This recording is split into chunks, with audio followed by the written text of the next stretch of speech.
বিসমিল্লাহির রহমানির রহিম। জিয়া পরিষদ সিংড়া উপজেলা শাখা কর্তৃক আয়োজিত আজকের এই দোয়া মাহফিলে স্নেহসদর সভাপতি, আমার সামনে মঞ্চ উপবিষ্ট উপজেলা এবং পৌর বিএনপি বিভিন্ন পর্যায়ের সম্মানিত নেতৃবৃন্দ এবং আমার সামনে উপবিষ্ট জিয়া পরিষদ বিভিন্ন সদস্যবৃন্দ এবং সুধীমণ্ডলী, আসসালামু আলাইকুম। সম্মানিত সুধীমণ্ডলী, আমরা গত কয়েকদিন ধরে, গত এক সপ্তাহ ধরে ভীষণ উদ্বিগ্ন এবং উৎকণ্ঠার মধ্যে দিন অতিক্রম করছে। আমাদের প্রিয় নেত্রী, বিএনপি চেয়ারপারসন, দেশনেত্রী বেগম খালেদা জিয়া, আমাদের গণতন্ত্রের মা, আমাদের মা, আজ অসুস্থ অবস্থায় জীবন মৃত্যুর সন্ধিক্ষণে হাসপাতালে অবস্থান করছে। আমরা বড় অসহায়ত্ব বোধ করছি। আমরা মহান আল্লাহ পাকের কাছে বারবার ফরিয়াদ করছি, দোয়া চাচ্ছি, কিন্তু মনে হচ্ছে যে সারা দেশ যেন স্তব্ধ হয়ে গেছে। আমরা এতই অসহায়ত্ব বোধ করছি এই দেশটার জন্য। একটা মানুষ যদি সুস্থ হয়ে ওঠে তাহলে দেখা যাচ্ছে যে সবাই উদ্বিগ্ন, যে সুস্থ হয়ে ওঠে তাহলে আগামী দিনে এদেশে গণতন্ত্র বাঁচবে, দেশ বাঁচবে।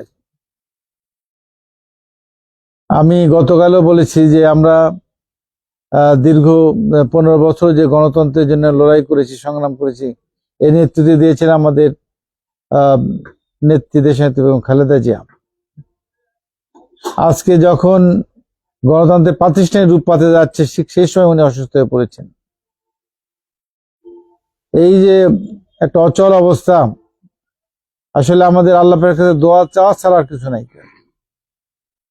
তাই আমরা মহান আল্লাহ পাকের কাছে দোয়া চাই, আল্লাহ পাক আপনি আমাদের নেত্রীকে, আমাদের গণতন্ত্রের মাকে, আমাদের মাকে আপনি সুস্থ করে দিন।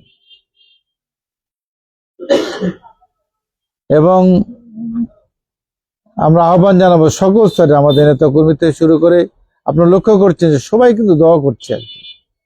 এই যে ভালোবাসা, এই ভালোবাসা তাকে দীর্ঘ আন্দোলন সংগ্রামের মধ্যে দিয়ে তাকে তৈরি করতে হয়েছে।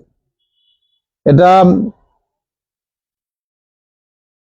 ইতিহাসে থাকবে, আর ইতিহাসে থাকবে এই জন্যই যে আমি গতকালও বলেছি যে কথা বারবার চলে আসে, একই কথা বারবার, রাজনৈতিক শিষ্টাচার, ভদ্রতা, সহনশীলতা, ধৈর্য কি নেই তার মধ্যে আর কি, যেটা উনি শিখিয়েছেন আমাদেরকে।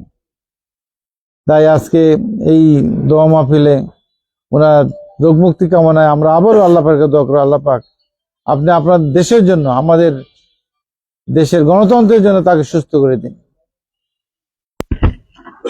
ধন্যবাদ।